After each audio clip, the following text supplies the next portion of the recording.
வணக்கம். செல்வலட்சுமி ஜோதிட தகவல் யூடியூப் சேனல் அன்புடன் வரவேற்கிறேன். இன்று கார்த்திகை நட்சத்திரத்தில் பிறந்தவங்க எப்படி இருப்பாங்க?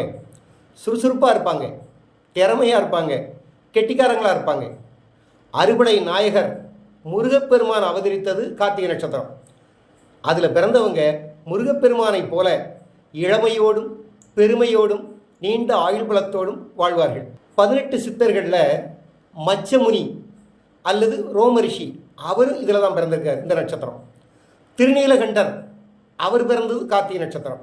அதனால் கார்த்திகை நட்சத்திரத்தில் பிறந்தவங்க முருகப்பெருமானை வழிபட்டு வந்தால் கார்த்திகை நட்சத்திரத்தை அன்னைக்கும் வழிபட்டு வரலாம், செவ்வாய்க்கிழமையும் வழிபட்டு வரலாம். முருகப்பெருமானை வழிபட்டு வந்தால் அவங்க வாழ்க்கையில் மென்மேலும் வெற்றி மேல் வெற்றி பெறுவார்கள், நல்ல யோகத்துடன் வாழ்வார்கள். கார்த்திகை நட்சத்திரம் வாழ்க வளமுடன்.